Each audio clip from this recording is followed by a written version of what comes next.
Thank you. Morning. I don't have a deck, a presentation deck, so unfortunately I'm going to have to use these notes. So this is what I'll do. Just some background on what I've done. I mentioned last night that I'd spent 20 years in federal politics, mostly doing communications. A lot of the time, my time in federal politics was spent preparing politicians either to go on television, to go into Parliament, or to debate during elections. So we spent an incredible amount of time getting ready for these debates. So I'm going to hopefully share with you this morning some of the experiences that I have and had. And if you have questions, please by all means ask. This will be a general overview basically of how political debates work in Canada, some of the background, the history, and some of the strategies that we use in political debate to win our points and win office. So again, if you have questions, you don't have to wait till the end. Just say, I have a question. If there's something I say you don't understand, or that doesn't jive, that you would like to some further clearance on. So, just as an overview of the Canadian political system, we are a federation of 10 provinces and 3 territories. We only have 35 million people living in 10 million square kilometers. About 90% of all Canadians live within 150 kilometers of the American border. So there's a lot of empty space. We're a democratic constitutional monarchy. We have a federal system of parliament. And it's a bicameral system. In other words, there's a House of Commons for the people's representatives, and there's an upper chamber called the Senate. And there are 300 people in the People's Chamber and 105 in the Senate. We have what's called a first-past-the-post system. And basically that means that whoever gets the most votes wins, period. We have fixed elections every 5 years. And there are 5 political parties in Canada currently at the national level. So that's the general overlook of the political system in which we work. Political debates have been going on, obviously, right from the beginning, as in any culture. Televised political debates, which dominate what goes on in Canada now, began only 50 years ago in the 1960s. The first televised debate happened in Washington, actually, in 1960 between John F. Kennedy and Richard Nixon. And everybody watched that, and they were quite intrigued. So we in Canada had our first debate in 1968. However, Richard Nixon was so traumatized by his experience in the 1960 debate that there were no further presidential debates until 1976 in the United States. Since the United States began its televised debates, other countries have adopted the same system. France, Australia, Sweden, Brazil are just some of the countries where national TV debates between those trying to win national power are part of the process. All of Canada's national political debates take place in English and French. And usually they're held back-to-back. So it's not English and French in the same debate. So they have an English debate one night and a French debate the next night. In the beginning, they were fairly civilized affairs because there were only 3 parties. So there were only 3 people sitting at a little table, and they debated. Now there are 5 parties, and it gets a little more complicated, which I'll get into in a couple of minutes. The people that are allowed to participate in these debates are those who have recognized party status in the House of Commons. So that keeps it basically to the 5 leaders of those political parties that have recognized status in the House of Commons, the People's Parliament, and recognized status is based on the number of seats you have. I believe today you have to have 14 seats minimum in order to be recognized as a political party. So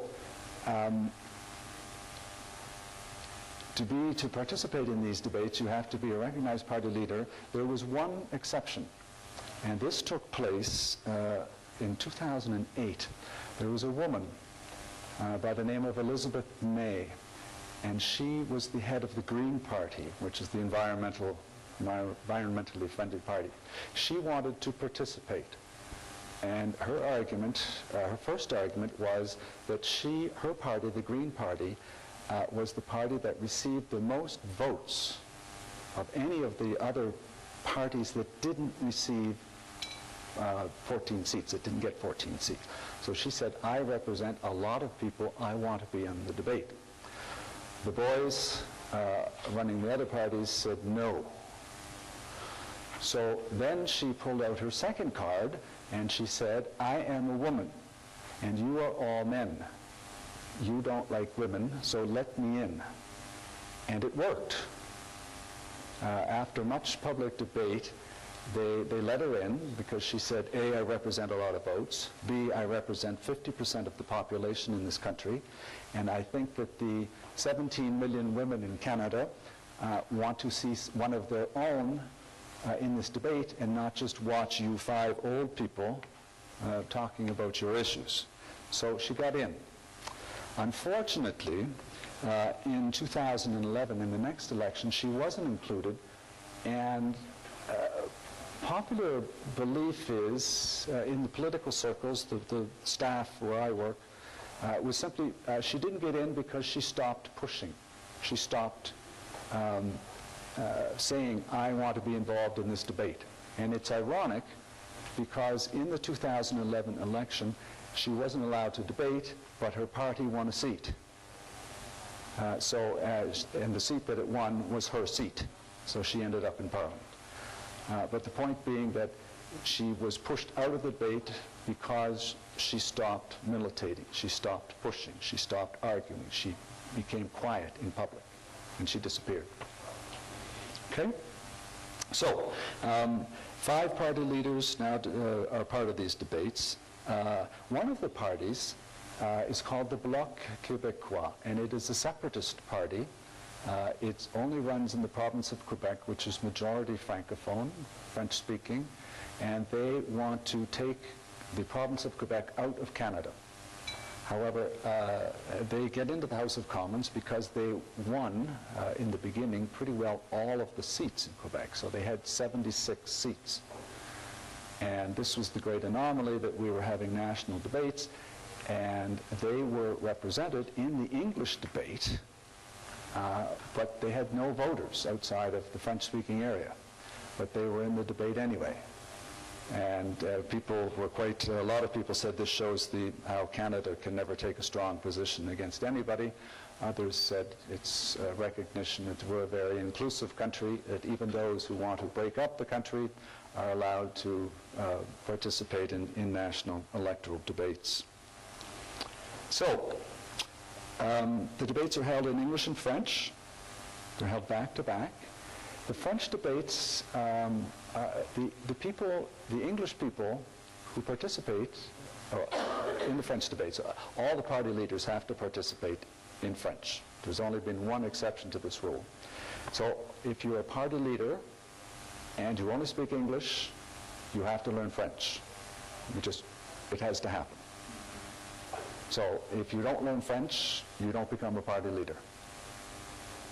So they have the French debates, and it's sometimes difficult to watch, as you all who work with translation know. When someone is having a hard time in a second language, it's sometimes not easy to listen to. However, they do, and they're judged on the quality of their French by the people, and so the expectation is there that they are constantly trying to improve their French, because they're trying to get votes in the French province. And you can't go in and only speak English and expect to get votes in the French province.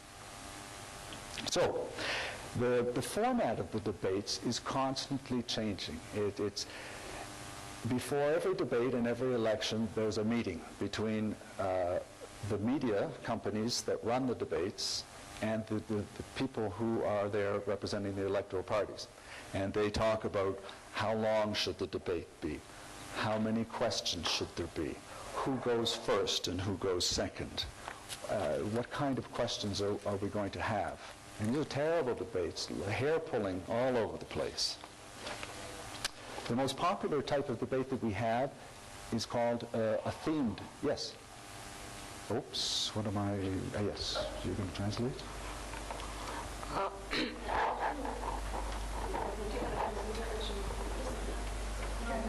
I see, you can just,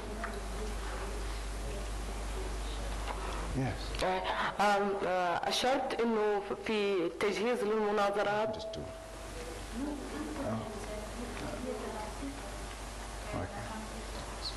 There we go.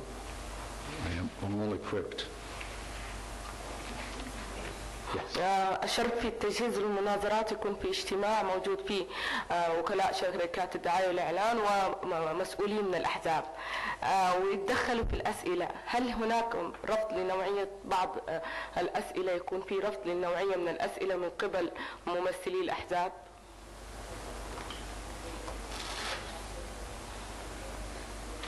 Okay. No. This is what my next point is that they, I look funny, but it's probably easier to do it this way.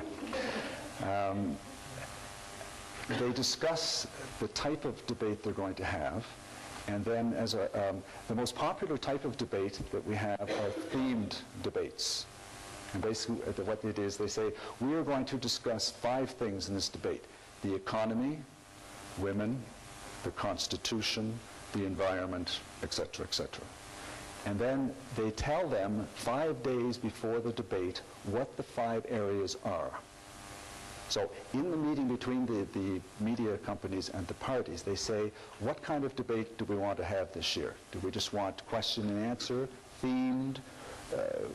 I mean, there are any number of different kinds of debate. So they say, all right, let's have a themed debate. Everybody agree? We like it? Good. That's it. End of discussion. Then, 5 days before the debate begins, they get a piece of paper, or the phone rings, and they said, we are going to discuss these 5 issues. So they take those 5 issues, and then for the next 5 days, the party leaders and those people who work for them work round the clock, trying to come up with questions. You have to find out, what is your position? What is the opposition going to say about my position? What are the opposition positions? There are 5 parties, so you have to learn 5 different positions. And how am I going to criticize those positions? And if I criticize one party about this position, what are they going to say? Fine. Now what am I going to say to what they say? And so the result is that the leaders show up for the debate with a binder, and it's about this thick for each party. And they spend the whole debate going back and forth between, hopefully, hoping that one of the questions that are being asked is in that binder. Okay? All right, yes. للتوضيح فقط، هل المناظرة محصورة إلا في المنتخبين أو في مجالس الأحزاب السياسية؟ رؤساء الأحزاب فقط، يعني لا علاقة بالمجال الآخر، المجتمع المدني أو مجال كيفما كان نوعه. No, it's only the leaders of the 5 political parties. The elected leaders of the 5 political parties are the only ones that take part in the debate.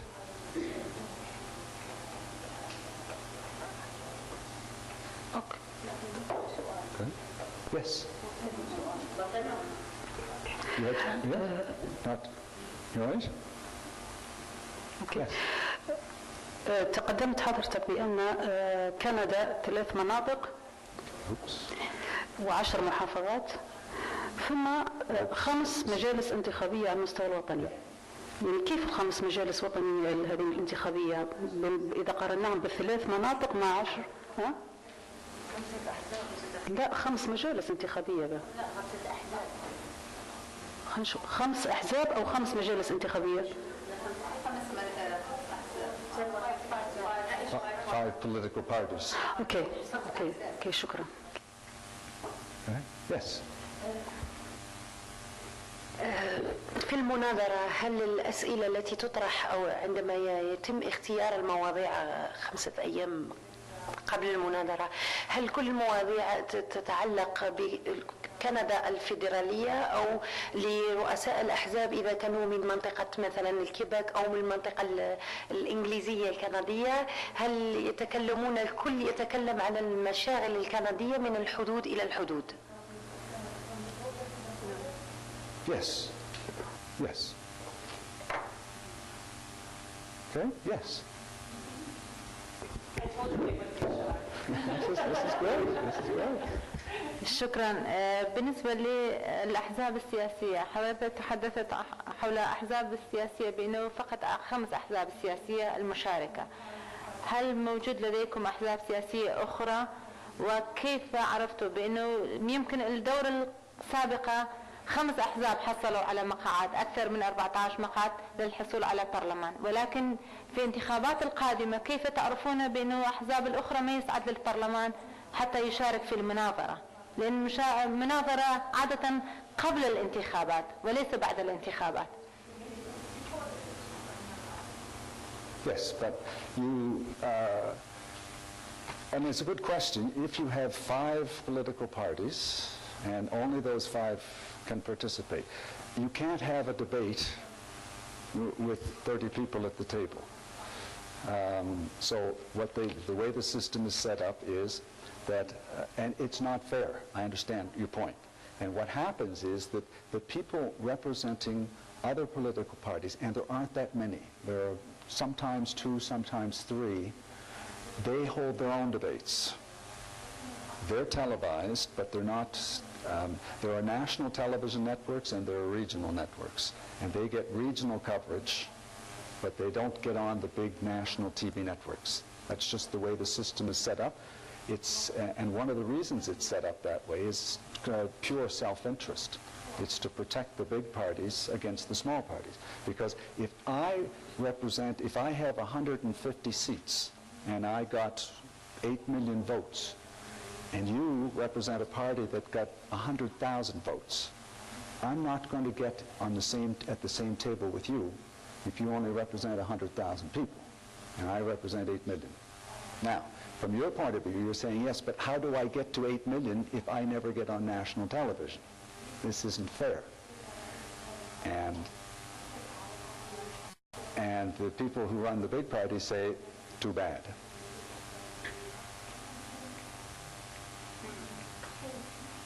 So the system is always, the rules of any system are made by those who control the system. And in this system, it's those 5 parties, and they don't want any more. 5's too many. If the 3 parties could have their way, there would only be 3 and not 5. Okay?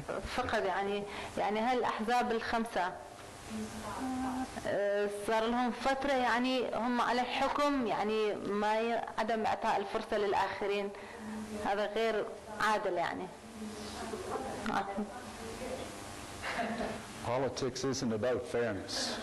Yes. Politics is not about fairness. Politics in Canada is a fight to control a $300 billion budget. And when you're fighting over $300 billion, you don't play fair. You fight to win.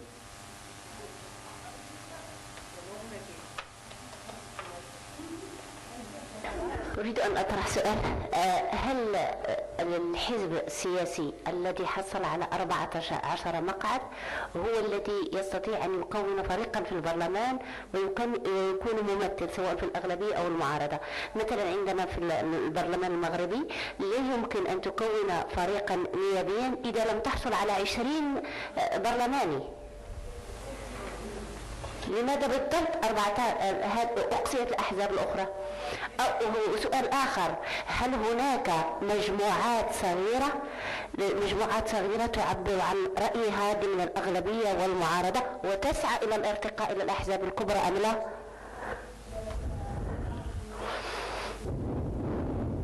Okay.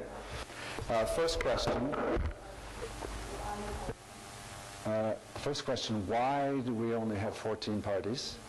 That comes down to that small group of people getting together and saying, all right, we need to choose a limit. And so there's a debate, and it's done between 4 or 5 people in a closed room, and they have decided that 14 is going to be the cutoff level. It could have been 10, it could have been 2, it could have been 100. They decided on 14. I wasn't there, I don't know, but that's what it is. As for the smaller parties, or people that aren't represented, how do they get their views represented in Parliament? They go to any member of Parliament can get up and talk about anything. So they can go individually to that person and say, could you please raise my issue? They can militate publicly, in other words, to make so much noise that the government will raise the issue itself.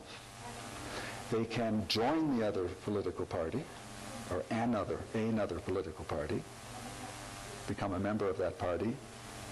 So those are at least 3 ways that they get their views known. But what won't happen is the member will not stand up and say, the party for Canadian democracy, which doesn't have a seat in this House, wants us to do this. Won't happen. They won't give them the free publicity.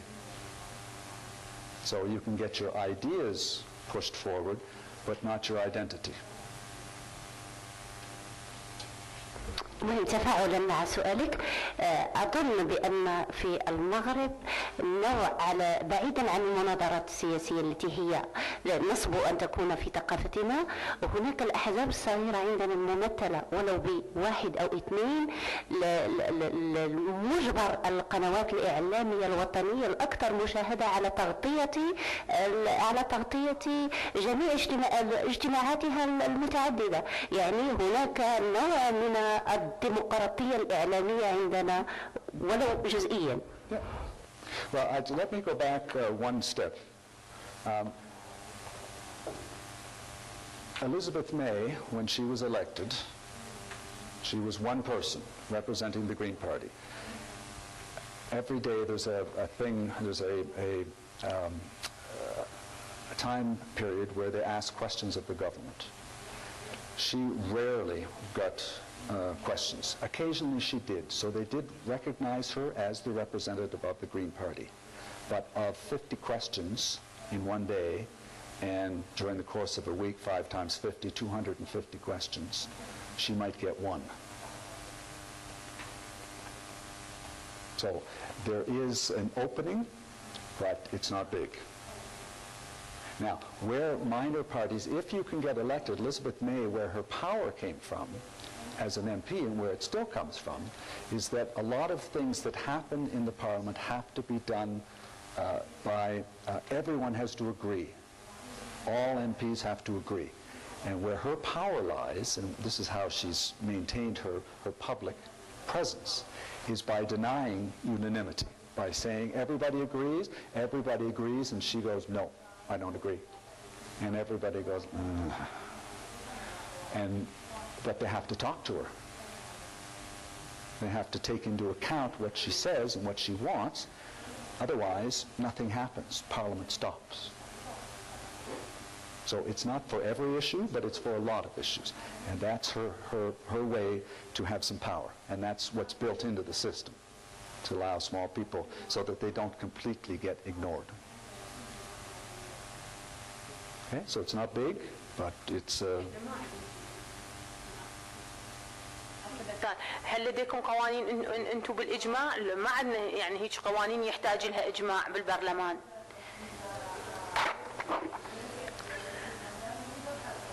حتى حتى يكون صوتها مؤثر هذه من حزب الخضر. Okay. No, you don't need 100% agreement to have a law. It's 50 plus 1. No. Yeah. But there are motions. Shall we discuss this issue? Someone has raised, an MP, a member of parliament can stand up and say, I think we need to discuss the role of women in parliament. Does everyone agree? Everybody agrees. Elizabeth May says no. That's an example. It would be the other way around, but that's where the power comes in these motions, not in legislation. I think, William, if I can jump in just very quickly. And ladies, I apologize. I don't want to be the rude one, but I know that William has quite a bit of content to get through. So I don't want to interrupt your momentum. I know that you typically encourage questions along the way. But if you wanted to get through your presentation first and then take questions and discussion. Okay, as you wish. I mean, honestly, as you like. I want to make sure that you're able to also get through everything that you have there. Okay. And I know Rima has been raising her hand too. She could be okay. We'll make sure that you're the first. Okay, if everyone's fine, then I'll just get through this and then we can. Yeah. As I didn't think there would be that many questions, and now I'm sure that there will be. So. When I said they weren't shy, I wasn't joking. All right. So where were we here? So themed debates. You're told a few days beforehand. There is in the debates with the leaders, there is very little public participation. In the beginning, there was none. And this started the change in the 1990s, and they would ask for people to send in an email with a question. And the media people who run the debates would say, I have received an email. And they would read the email and ask each of the party leaders to respond. So that's not really much participation out of 30 million people, but it was all that they were prepared to do. They also, now what they do is they go around and they videotape people. They say, who would like to participate? Who would like to ask a question? Send in your name. Then the networks, TV stations, will send someone to video them. Then they will get up in the middle of the debate and they will say, Mrs. Smith from Toronto has a question. And then they'll go. Okay? Politicians aren't big on this, aren't big on public participation. They're afraid that if there's public participation, if they have the politicians there, the 5 politicians there, and I'm the public, just people that have walked in to watch, that if I do something that attracts the media's attention, then the story will be about me. That the story in the media will be angry person shakes fist, or person throws a shoe at party leader. But the party leaders are there to talk about them. They don't want to see me and my shoe. So they're leery. They don't invite public participation. They're also afraid that in 2006, I was the Prime Minister's communications director. And there was a debate, and I found out that the media company, one of the media companies, the national media company, holding the debate, was sending emails to people saying, would you like to participate in this debate? Would you like to be part of the public? Does Stephen Harper, who was the Prime Minister, who became the Prime Minister, does he scare you? Do you not like him? If so, come and participate. So, when I found this out, I went to the head of the president of the national media company, and I said, we are not going to participate. And so there's only going to be 4, because this is corrupt. What you are doing is not acceptable. So what they did is they fired the person who sent the email. We participated in the debate, and after the election, they rehired her. So you never win when you're fighting the media. However, all that to say, this is why politicians fear the public. They have a great fear of open debate on these debates. So, how these things work. Most of the time, politicians will stand behind a podium. They will come up and there will be a table and they'll put their notes here. And they stand here. And there's 1, 2, 3, 4, 5 in a semicircle. And then that's how the debate happens. Sometimes they sit at a table. And other times they have a stool. They put 5 stools and everybody sits on the stool. Nobody likes the stools, because if there are no stools, or with stools, there are no notes. With the podium, you have all of your notes. On a stool, you have no notes. So you have to memorize a lot of stuff. And it's it's time-consuming, it's tiring, it's stressful to try and remember all of these questions. So they prefer the podium. The one common denominator, and this is where we get into the heart of the debates, with 5 people, what happens is they know they have only so much time. They have an hour and a half. So they all talk at once. And it happens every time. It makes for awful television. I'm talking, the next person goes, yes, yes, yes, but no, but I think here, but no, you said here, no, no, no. It's awful. Awful. It's terrible television. The leaders hate it, but it happens every time, because they know they only have so much time, and if you're talking, then I'm not talking. So I want to try and dominate the debate. So they cut each other off. They talk over one another. It's terrible, terrible debate. But nobody knows what to do. So the worst part, in the last federal election, what happened is the 4 party leaders ganged up against the Prime Minister.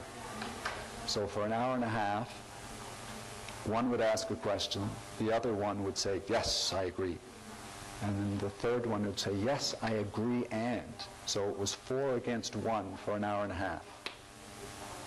And it made for good television, but the Prime Minister was not a happy camper at the end of the debate.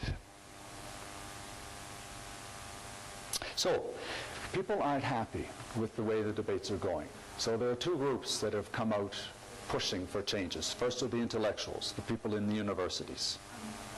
The second one is the journalists who have to cover this, have to cover the debates. They say, look, let's look at electoral participation in Canada. In 1960, electoral participation was between 75 and 80%. Today, it's 60%. So what their argument is that people are simply not watching the debates. That they think it's terrible. Everybody's screaming. They just say, I'm not watching. So what they suggest is that the rules need to be changed, and we need to take the rules, the control of the debate, away from the politicians. So they point to the United States. And in the United States, there was the League of Women's Voters. And for years, they ran the U.S. presidential debates. And then they gave way to a bipartisan commission, a commission made up of Republicans and Democrats, independent of the politicians. And they are the ones that control the debate. So what they're saying for Canada is we need an independent commission to control the debates. How long, when, how many questions, what kind, and don't let the politicians get involved. Obviously, the politicians aren't big on that, and the media companies don't agree either, because they'll lose control. So the debate hasn't got very far. The other thing, the big complaint, in addition to everybody talking at once, is that there's no content. Election debates are highly scripted. So it's not really a debate. I say something, you say something, I say something, you say something. I have a list of talking points, of messages that I want to say. And my whole time of my debate is based on repeating those messages as many ways and as many different ways as I can within an hour and a half. So there's no debate. You will say to me, I think that the most important issue here is the environment. And I will say, that's a very good question. However, on women's issues, the point that we need to discuss here, and I ignore her issue to talk about my issue. And so people watching it are there, what happened to the environment? But this is the way that the debates happen. So there's no content. So there's a big push to have content. The way they propose to get more content is to have the debates in public.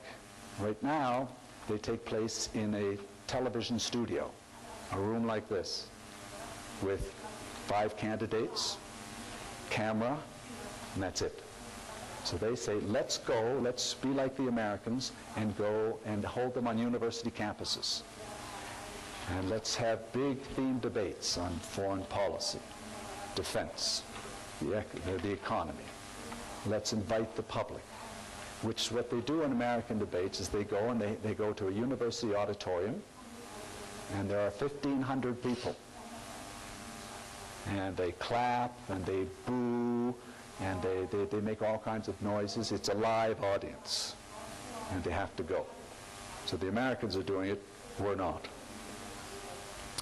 And then they also, in order to get away from this 5 people just screaming all at once, they're saying we should have a debate between the finance minister and all of the finance critics, the people in the different parties responsible for finance. We should have a finance debate. Or we should have a debate about the economy. Or we should have a debate about international aid. So that's one way that is proposed to get around it.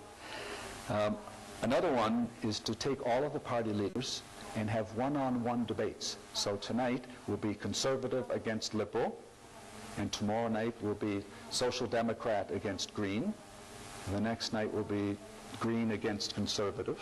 So we have a whole series of debates. And so far the politicians are saying no, because it takes a lot of time to prepare for a debate, and they don't have time to prepare 10 debates. Just, it can't be done. They just, the campaign is only 35 days long, and they just say, look, I don't have time to take 10 days out to prepare for debates. The other thing they're afraid of course, is that if you make a mistake in one of these debates, then that becomes the story. And they're afraid that that one mistake in the debate will follow them throughout the remaining of the election campaign. So you make one mistake, and then for the next 35 days, they'll say, well, oh, you're the candidate who made that mistake. Yes. Nice to talk to you. You remember that mistake you made the other day? And they'll just repeat it and repeat it and repeat it. So what they try to do to get around that is they hold the debates at the beginning of the election campaign, so that if they make a mistake, they have the other 30 however many days to make up for it. Okay? So, we're almost at the end here. The debate strategies.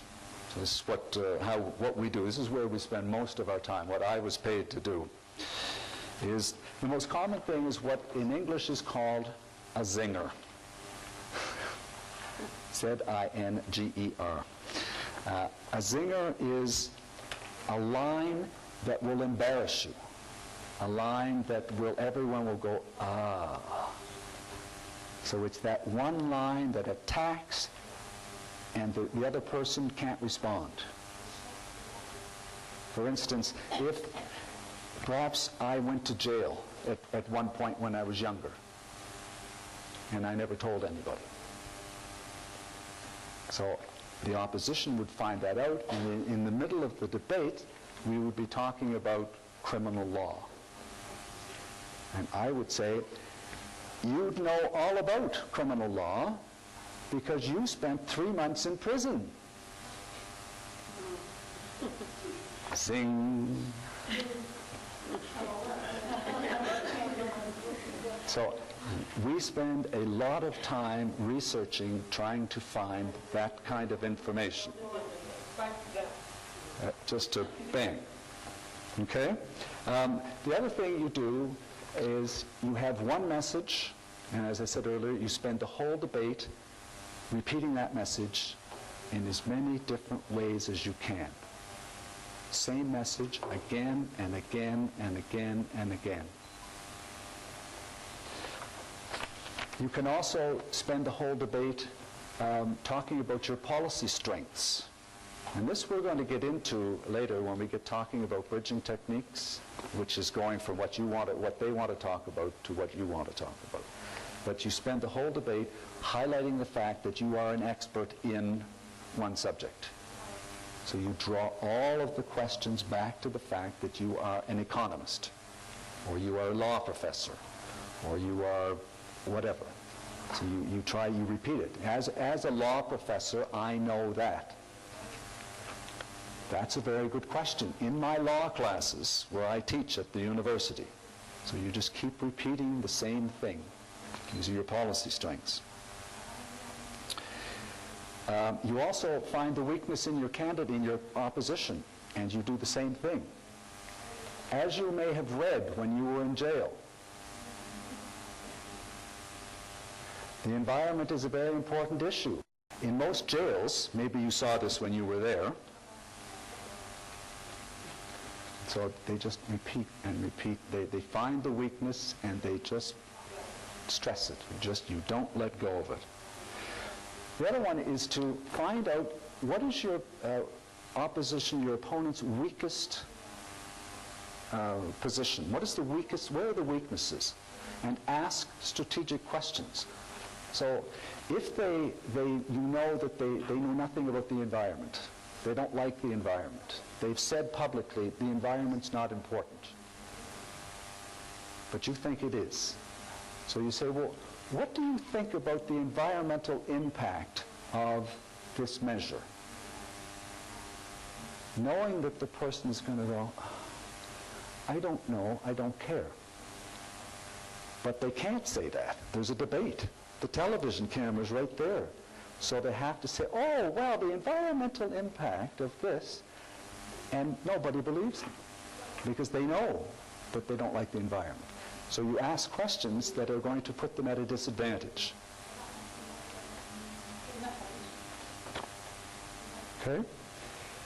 The other one is you put out what we call red meat. In other words, you find that you know the issues that the other person is going to react strongly against. So if you are there and you believe strongly in women's issues, then I will say, look, we've spent too much money and too much time talking about women. We need to focus on the economy. And what I'm trying to do is to make you get angry.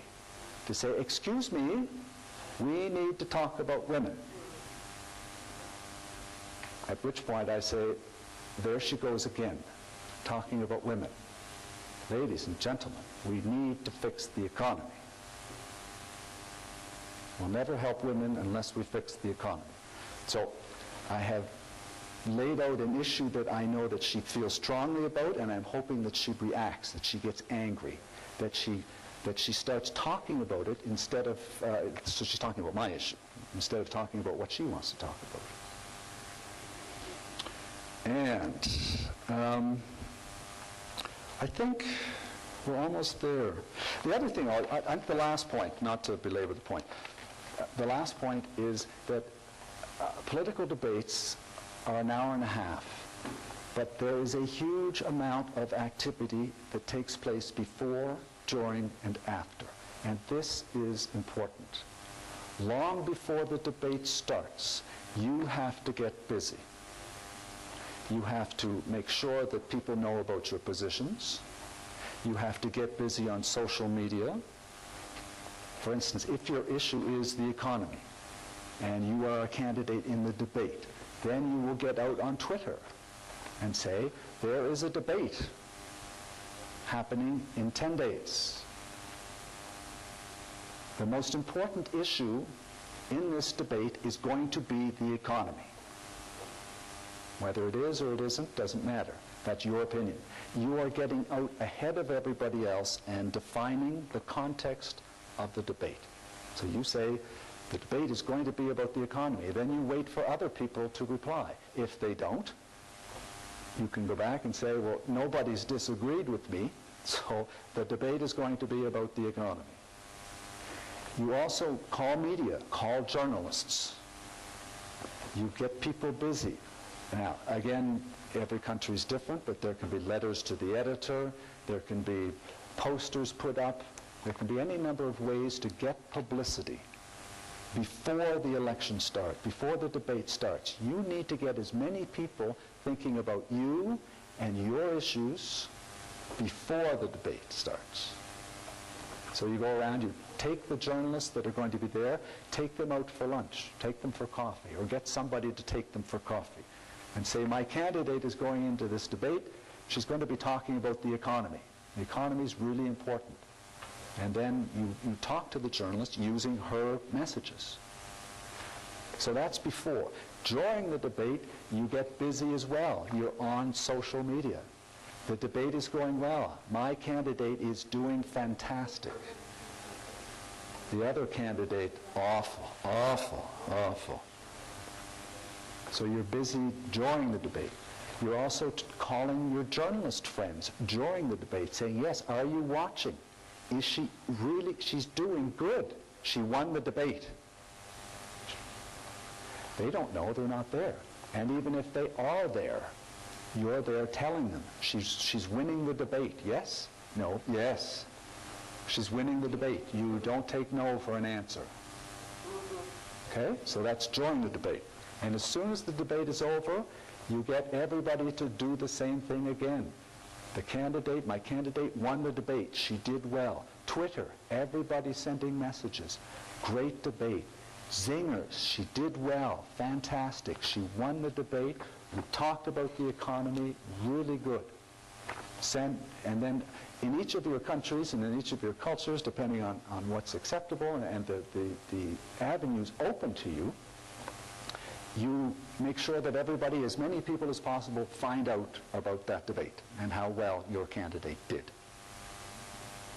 And this, if you're living in a country or a culture that there aren't that many avenues for you to get public opinion, then you have to get busy, you have to push. Okay, the squeaky wheel gets the grease. It means if you don't say anything, nothing's going to get said. So you have to talk, you have to push, you have to think of different ways to get the message out there.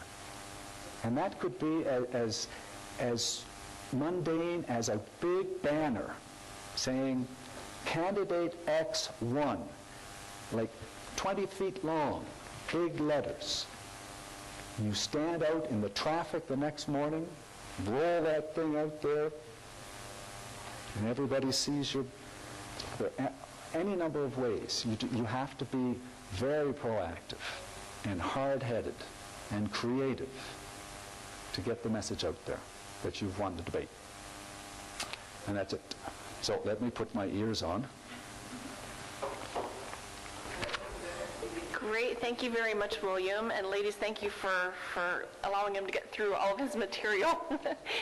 We do have a good probably 15 minutes that we can still have discussion and questions as you like. And I remember I cut off right as Rima was about to ask a question. So if you would like to be the first, please. Yes. السؤال الأول هو إذا كان مسموح إنه ينسأل أسئلة شخصية، لأنه الانتخابات في الغرب حسب معرفتي إنه بتعتمد كتير على الإثارة وعلى يعني فضايح يعني حتى يخسروا أصوات أو يكسبوا أصوات أو كذا. السؤال الثاني إنه المحاور اللي بيسأل الأسئلة. I'll go one at a time. I have a short memory. The first one, personal questions, yes, but people would look at you and go, why are you asking? Okay. Okay, but, so you can, but... Not effective. Okay, second question. السؤال الثاني هو حول الوقت اللي بنعطى للمرشح، لأنه أنت بتقول بيحكوا مع بعض، يعني بيضلهم يحكوا مع بعض عشان الوقت. طيب ما في شيء آلية إنه كل واحد ياخذ وقت عادل متساوي، يعني مفروض إنه ينعطى هذا الوقت المتساوي. Yes. Usually,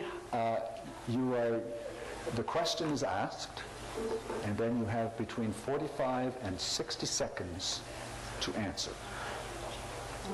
Then there's usually 3 minutes of open debate between the 5.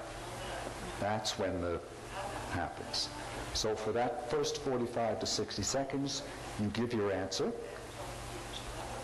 and then for the next 3 minutes, the other people try to drown that answer. So your job during that 3 minutes is to try and impose yourself for that 3 minutes. What they're trying to do is say, no, that's wrong, stupid idea, I have a better idea, you're completely, let's talk about me. Because remember, throughout all this debate, there is only one choice. We are either going to talk about what I want to talk about, or we're going to talk about what they want to talk about.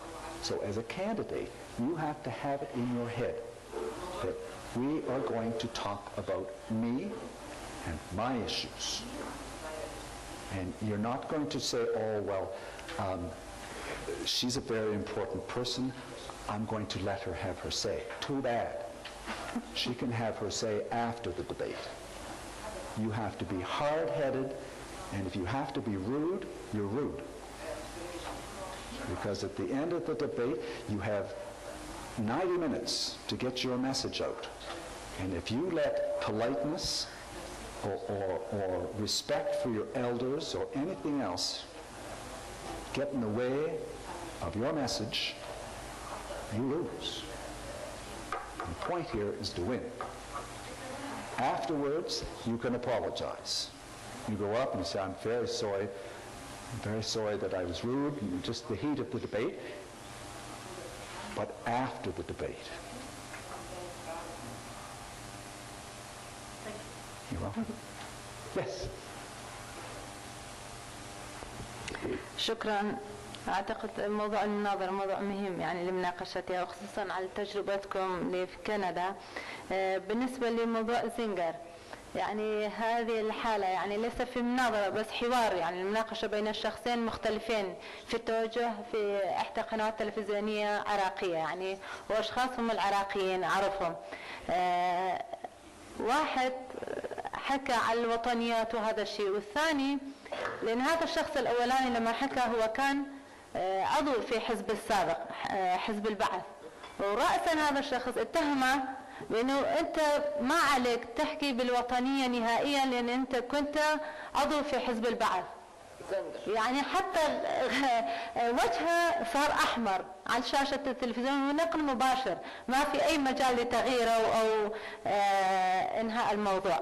هذا يعني النقطة اللي لاحظتها ومفروض يعني حسب رأيي المفروض الشخص اللي عنده نقاط الضعف بارزة جدا لا يشارك في المناظرات أو في هذه المقابلات المباشرة.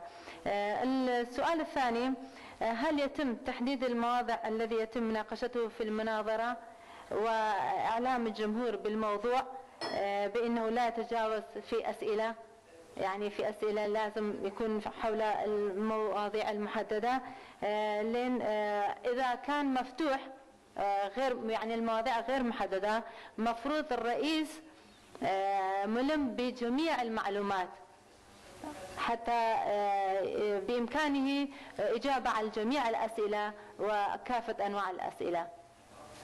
شكرا. Okay, so if I understood, you're asking, during a debate, can the public ask anything, or do they have to only ask about that one theme that's being discussed at that moment?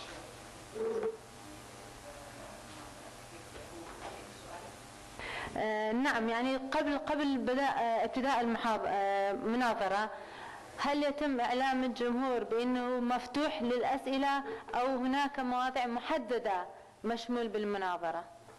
Yes, okay. Yeah. That's right. I got it. So the politicians are told, the parties are told 5 days before the debates. So is the public. So the public knows that at this debate upcoming, we are going to discuss 1, 2, 3, 4, 5. Those members of the public who participate, if it's a live audience, the moderator, the person in charge of the debate, will say, we are going to discuss the economy. We have a question from Mrs. Smith. So you get up. If you get up and you say, so, about the environment, the moderator will say, no, no, no, we're talking about the economy. So please, if you'd like to talk about the economy, by all means. So that is the theory. Now, what happens is that there are single issue people who are only there for one reason. So they will get up and say, I don't care. You don't like the environment. That's what it's all about. You hate the environment. And then they carry them out. So in theory, the rule is you stick to what you're doing, but people do come in, and then it's up to the moderator to decide whether or not the question is going to be answered. Now, the reason for this, and this is why they do it, is that if you have an audience, and nothing precludes you as a candidate from doing this, this is a tactic, is you get somebody to come in and they say, we are going to talk about the environment. You get one of your supporters to get up and about the environment. Then, two things happen. One, they get thrown out. Or three things. Two, they are told to ask the proper question. And three, the audience agrees with them. Everybody claps. Then the pressure is on. Then the candidates start going like this, and the moderator says, well, we seem to have a question that is of interest to the crowd. It's got nothing to do with the environment or with the economy, but perhaps you'd like to answer it. Then you're in trouble, or not. Okay? Yes?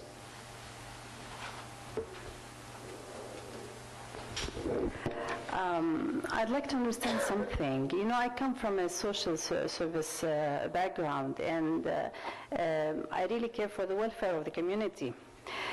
During the debate, if the people, you know, they are debating, they're talking about something, an issue, and then one issue that is for the welfare of the community, yeah? And I was convinced, I shouldn't be convinced, I have to always make him look bad, thereby the person should win, one person should win, you know, do you get me? The fact that I was convinced with the issue that he's talking about, which will lead to the welfare of the community. This is not important what is important is that I have to make him look bad so that I can win. Oh, I see. Okay. So you believe that social welfare is important, and if I agree with you, Yeah. is it my job to say good, yes? No, maybe not. I shouldn't maybe say yes or something, but there is one general goal that I have to make the others look bad, regardless whether they are presenting things that are for the welfare of the community or not. Okay. It's not, your job is not to make people look bad. So that I win. No, your job is to have a message that people will agree with.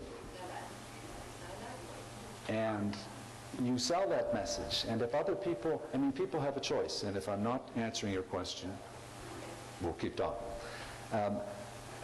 It's not to make other people look bad. It's to make you look different. There are all kinds of opinions on an issue. You are trying to find the issue, the opinion on an issue that the most people will identify with and support. Yeah. So it's not attacking the other people, saying this is what I believe, and I think it's better than what you believe. I think it's Yeah, a different way of looking at a different things. way of looking at things, and I agree that this is, you think that we should build more schools. I think we have enough schools. I think we need more hospitals. Yeah. Okay. Thank you. Okay? Yeah.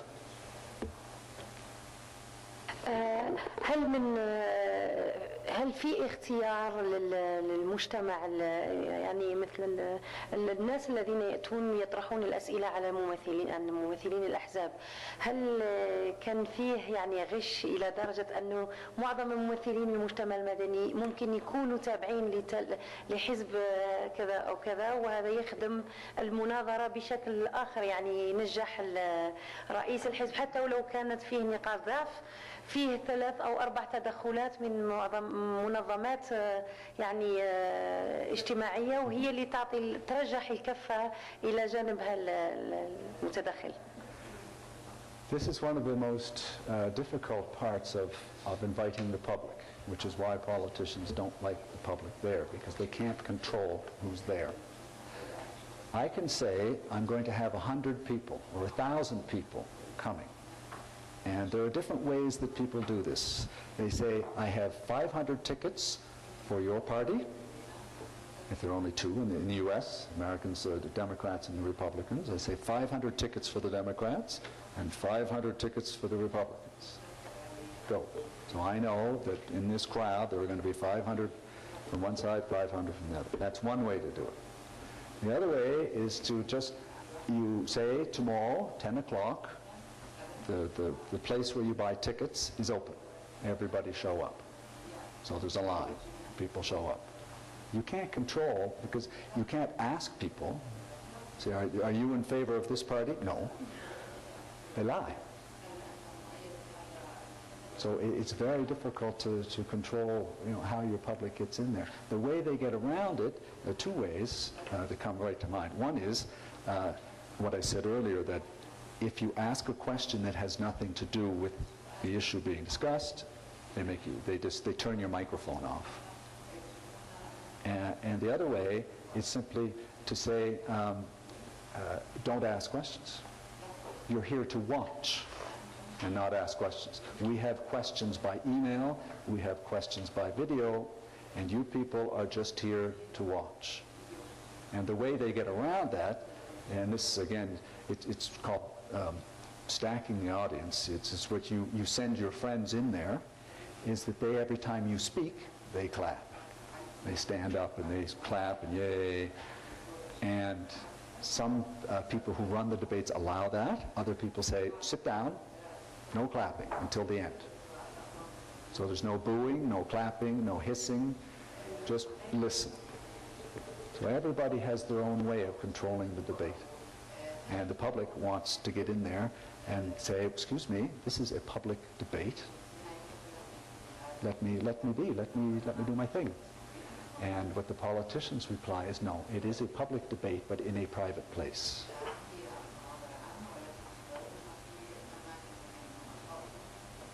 Okay?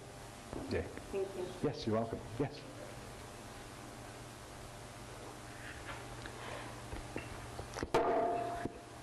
هل يجوز للمجتمع المدني خلق مناظرة داخل الجمع العام في المكاتب وهم يكونوا حاصلين على عديد من المنخرطين 2600 وأكثر؟ هل يمكن لهم خلق مناظرة وكيف ذلك؟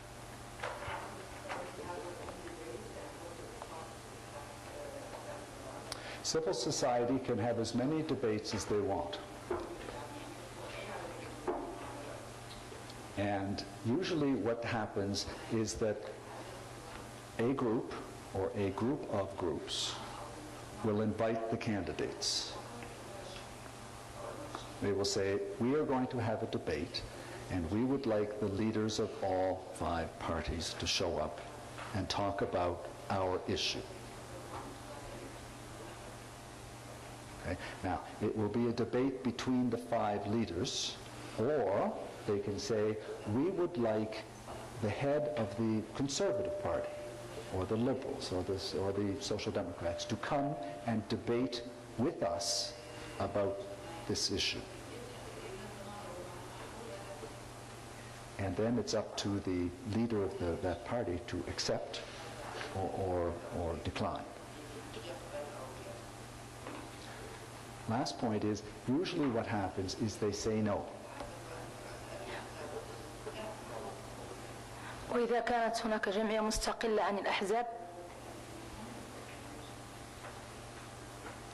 Which kind of independent organization? Oh, you mean an independent organization? يعني لا علاقة لها بأي نوع من الأحزاب، هي مستقلة، جمعية تشتغل في مجال خاص، يعني في مجال الإعاقة أو المرأة أو الأسرة، يعني لا علاقة لها بانتماء حزبي.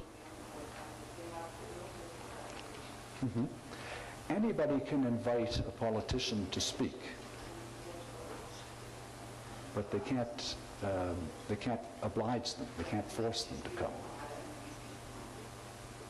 And usually they're going to say no, because in 90% of the cases, if not 100% of the cases, the reason that you invite a politician there is to give them, is to criticize them for not doing enough for your issue.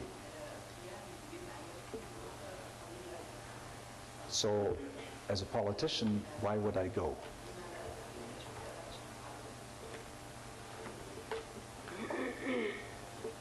So, what happens is that civil society organizations, knowing that politicians aren't going to come, is they send them questions.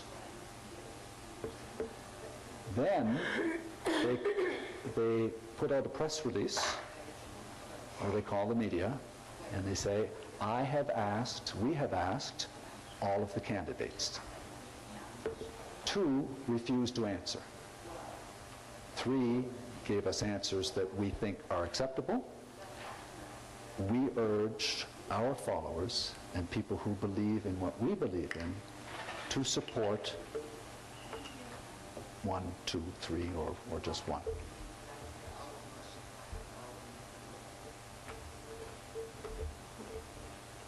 Okay? Yes. إذا منعنا الجمهور يجي على الحدث تيبقى الجو شوي ملائم، المودريتر مين بيسيطر عليه؟ لأن كمان المودريتر في يكون تابع لطرف ما ومحاولة تشكله يعني ما ضروري بالحكي بس في يكون عم مثلا حدا جاوب يعمل يس بطريقة ما، سو المودريتر كمان في يكون مدزوز من طرف تاني بضر بالامبيانس الموجودة. يعني حتى الجمهور فينا نسيطر عليه ما يجي، بس كمان جوا بده يكون في شيء مسيس كيف بنسيطر عليها هيدي الشغله. Most moderators are chosen from members of the national media. Okay.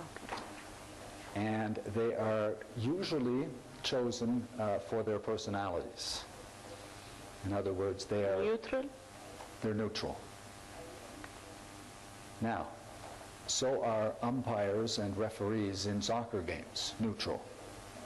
That doesn't mean they don't get criticized for making bad calls.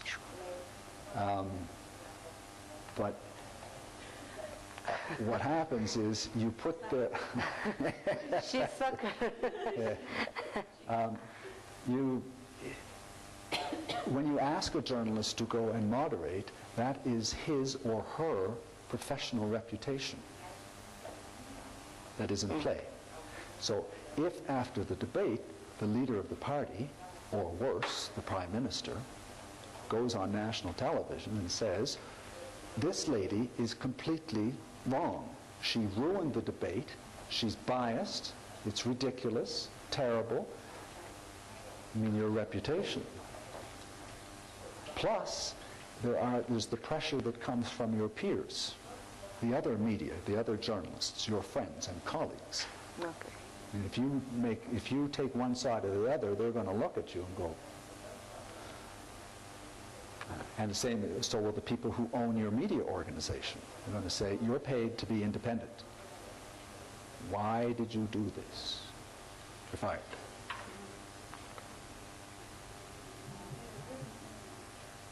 Okay? Yes.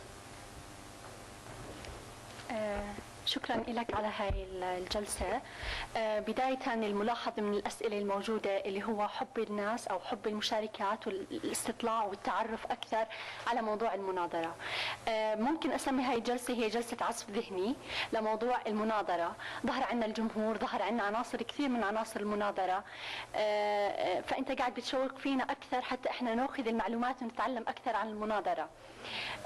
بس سؤال لحضرتك إنه بخصوص المناظرة بتحب إنه أو تفضل يعني من خلال تجربتك إنه إحنا نبلش المناظرة في القضايا العادية قبل ما نوصل للقضايا السياسية، أو لا نكون بالقضايا المحلية وبعدين نوصل للقضايا السياسية؟ لا سيما إنه من خلال التجارب اللي حكيتها أنت يعني كان ظاهر إنه أغلب هاي التجارب كان فيها سلبية أكثر، يعني ما كانتش ناجحة أو ما لقت زي ما نحكي حضور أو تقبل من الناس.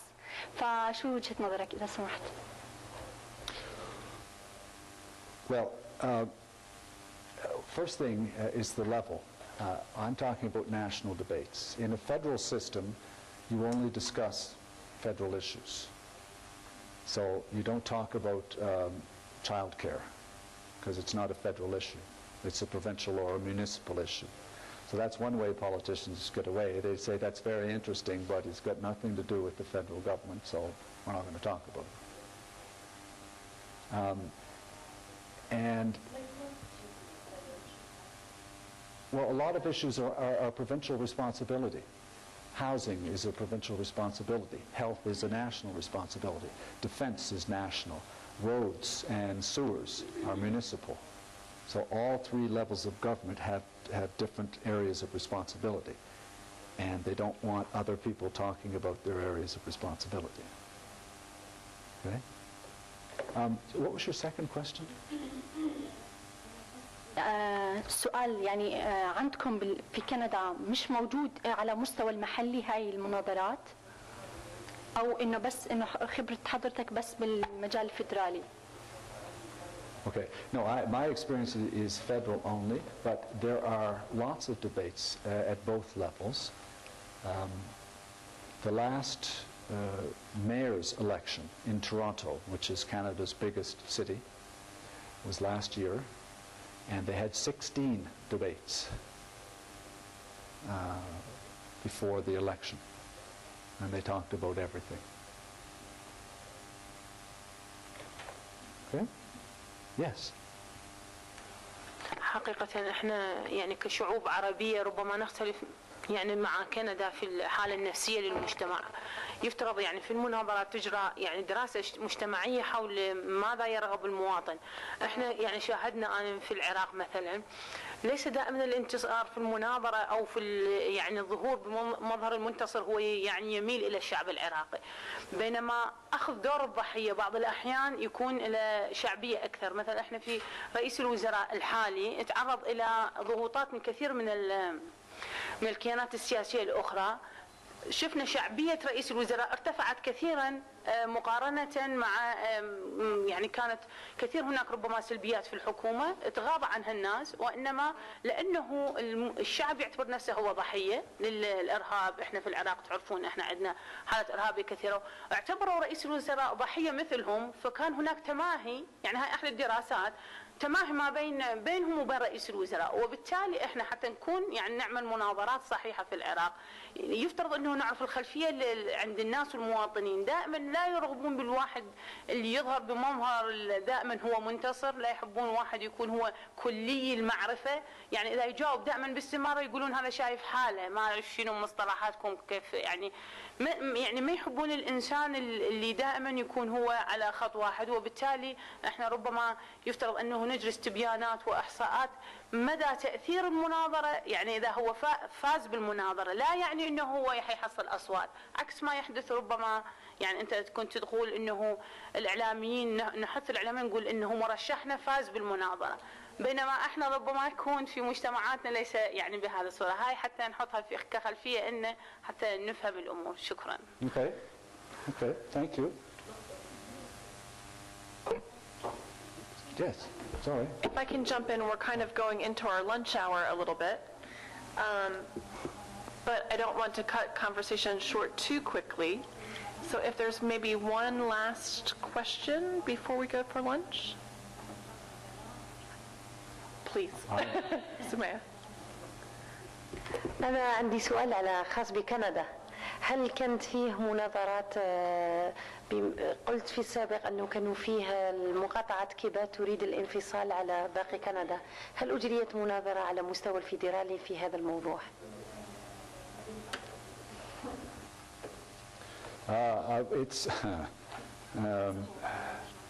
Yes, we've been talking about it non-stop for 40 years. There wasn't a debate per se. What there was, there were two referenda in Quebec where the people were asked, do you wish to leave Canada? And they lost. The answer was no, both times. But in each time, the number of yeses got bigger. And the last time, they almost won. So there is no, the debate over Quebec separation is a debate that happens all the time, as opposed to just a debate on the issue. And because it's such a divisive issue, politicians are afraid. Quebec politicians will say it's none of your business to talk about the rest of the country, what the rest of the country wants or doesn't want. I don't care. We don't care. It's not your business. It's our future. English people respond, well, it is our business because this is our country. And what they're trying to, what this all comes down to is everyone is trying to avoid where this naturally leads, which is if you want to leave, then we'll have a civil war, which is where they don't want to go. So to get around the idea of civil war, they said Quebec has the right to choose its destiny. So the first time they lost by 20 points, the last time they lost by 2 points. So what happens at the next time? Because the graph is going this way. So we haven't got there yet, but that debate will happen. There will be that debate, that federal debate that you're discussing, will happen if they ever win. Then they will have to decide what to do. But until we get there, it's just... William, thank you very much. You're very welcome. Very good. Very helpful.